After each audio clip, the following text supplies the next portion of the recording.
Study Himachal की एक और सीरीज़ में आपका बेहद स्वागत है। दोस्तों, आज चर्चा करेंगे हिमाचल प्रदेश फॉरेस्ट गार्ड की सीरीज़ लेके आए हैं, जो फॉरेस्ट्री से क्वेश्चन होंगे।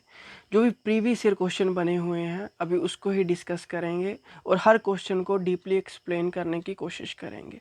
चलो शुरू करते हैं।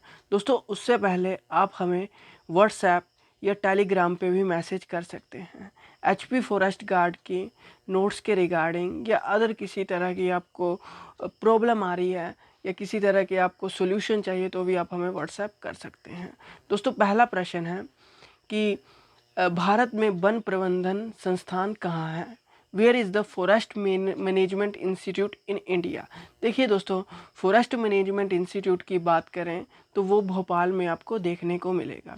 देखिए, भोपाल की बात करें, जो Indian Institute of Forest management है वो भोपाल में इस्टेब्लिश्ड किया गया था 1984 ईस्वी में। बट उसमें कोलैबोरेशन हुई थी with Indian Institute of Management Ahmedabad और Indian Institute of Forest Management जब बना था, तो इन दोनों की कोलैबोरेशन के बाद ही ये मैनेजमेंट जो फॉरेस्ट मैनेजमेंट इंस्टीट्यूट है स्टार्ट हुआ था। अगला क्वेश्चन है, भारत की प्रथम वन नीति का निर्माण कब हुआ था? When was the first forest policy of India formulated? देखिए, 1894 में भारत की जो फॉरेस्ट पॉलिसी है वो उसका निर्माण किया गया था। 1894 की बात करें तो इससे एक क्वेश्चन आता है कि फॉरेस्ट पॉलिसी को बनाने का, जो वन नीति है उसको बनाने का क्या कारण था।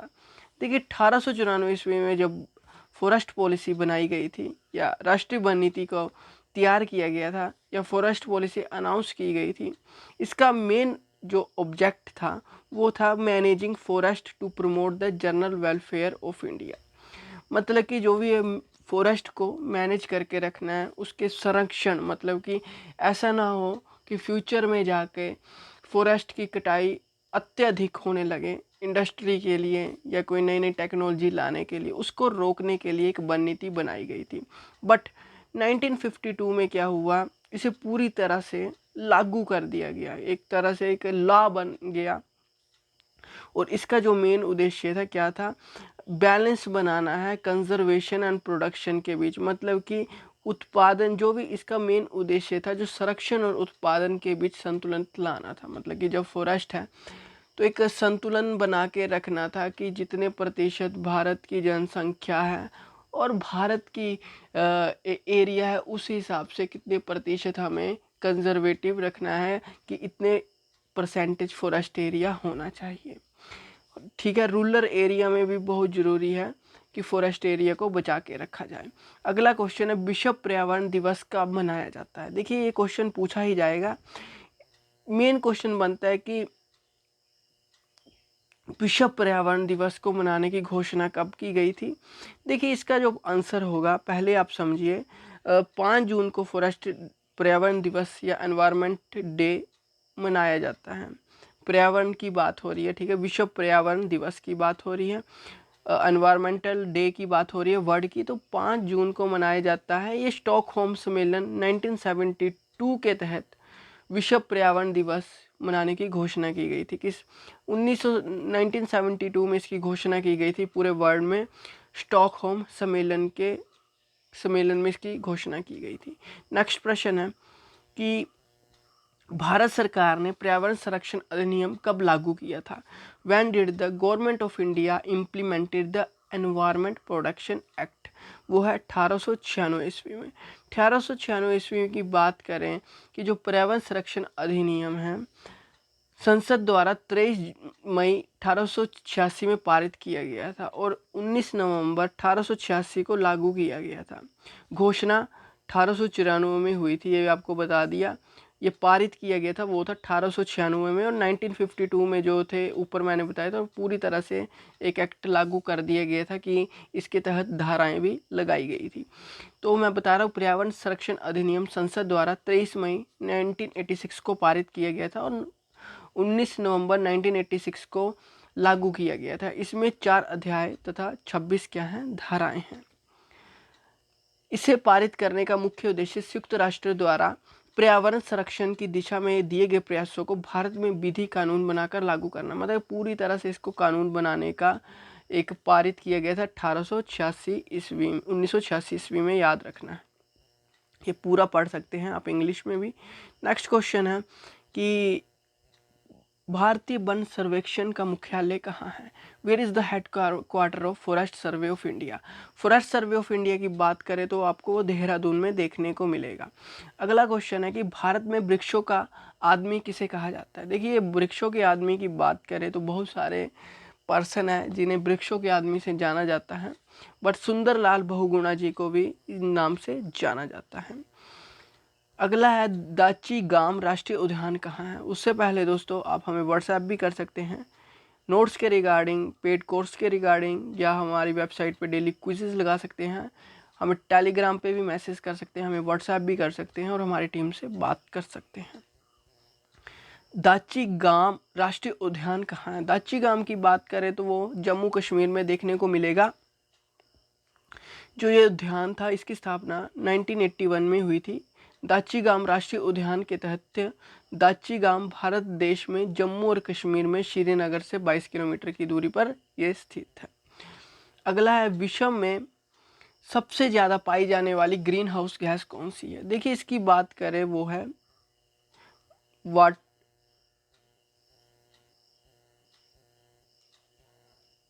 देखिए, इसका आंसर आपको बताना है, ठीक है। ग्रीन हाउस गैस के बारे में इसका आंसर आपको बताना है कि इसका ए है, बी है, सी है या डी है। इसका आपको कमेंट सेक्शन में बताना है। मैंने बी लगाया, आपने बताना है इसका आंसर क्या है।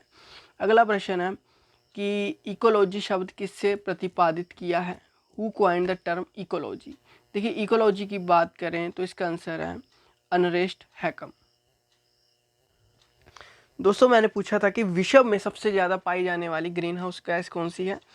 वो दोस्तों वाटर वेपर ही है। इसकी बात करें, मैंने सोचा कि आप इसका आंसर देंगे, पर स्टूडेंट बोलेंगे कि आप ही बता दीजिए। देखिए, जब वाटर वेपर की बात करो, ये सबसे ज़्यादा पाई जाती है ग्रीन हाउस में। इसकी बात करें तो ये साफ आसमान में लगभग 36 में से 66% तक अपना योगदान देती है ग्रीन हाउस गैसेस का। और जब बादल होते हैं तो लगभग 66 से 86% तक ये अपना ग्रीन हाउस गैस क्या देती है, अपना भार देती है, मतलब कि अपना टोटल उत्पादन क्षमता देती है, ये याद रखना है।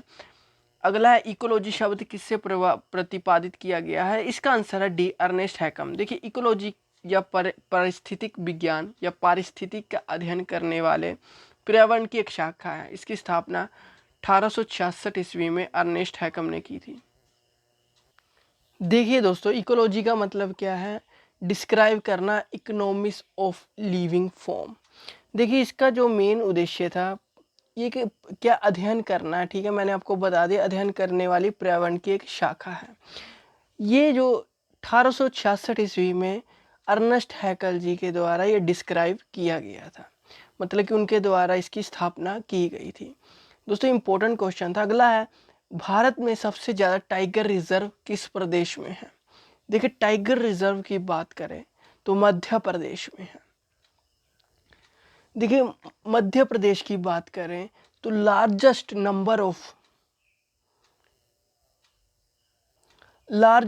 ऑफ टाइगर रिजर्व आपको यहाँ पे इंडिया में देखने को मिलेंगे। देखिए, इसकी बात करें तो Madhya Pradesh itself has the largest number of wild life sanctuaries national park in India. Madhya Pradesh में सबसे ज़्यादा wild life sanctuaries and national park देखने को भी मिलेंगे। अगला है ओजोन परत के संरक्षण में क्लोरोफ्लोरोकार्बन का मुख्य स्रोत क्या है? देखिए, इसकी बात करें, ब्रिक्स है, रेफ्रिजरेटर है, दूषित जल है या केरोसिन है? तो रेफ्रिजरेटर है। रेफ्रिजरेटर किसके का क्या क्या ओजोन परत के संरक्षण में, मतलब कि क्लोरोफ्लोरोकार्बन का मुख्य स्रोत है। मतलब कि ओजोन परत जो भी है उसको क्या करता है, ये खराब करता है या ख़त्म करता है। तो ये बहुत महत्वपूर्ण क्वेश्चन थे। अगला है केंद्रीय प्रदूषण नियंत्रण बोर्ड द्वारा आवासीय क्षेत्रों में अधिकतम ध्वनि सीमा कितनी होनी चाहिए? इसका आंसर है 55 डेसिबल। बट भारत में जो मेट्रोपॉलिटन सिटीज़ हैं, महानगर हैं, इसमें इससे भी ज़्यादा हैं। तो वहाँ पे पोल्यूशन के साथ साथ आपका वहाँ पे क्या है, जो ध्वनि प्रदूषण है वो भी बहुत ज़्यादा है। वनों की सुरक्षा के लिए स्वतंत्रता प्राप्ति के बाद सरकार द्वारा प्रथम वन नीति की घोषणा कब की गई थी? वो है 1952 में। मैंने पहले भी बताया था कि स्वतंत्रता प्राप्ति के बाद वर्ष 1952 में पहली बार राष्ट्रीय वन नीति की घोषणा की गई थी। इस नीति के अनुसार वनों से अधिकतम आय प्राप्त करना सरकार का एक मुख्य उद्देश्य हो गया था। बट इससे क्या था, लाखों हेक्टेयर ज़मीन थी वो इंडस्ट्री के पास चली गई, मेट्रोपॉलिटन सिटी बन गई। उस चीज़ को रोकना भी सरकार का ही काम था, इसलिए वन नीति बनाना भी बहुत ज़रूरी हो गया था। दोस्तों आज के लिए इतना ही। आप हमें व्हाट्सएप भी कर सकते हैं नोट्स के रिगार्डिंग, टेलीग्राम पे भी कर सकते हैं, हमारी टीम से जुड़ सकते हैं। Thank you and have a nice day. आपको डिस्क्रिप्शन में ग्रुप का लिंक भी मिल जाएगा। God bless you all. Bye bye.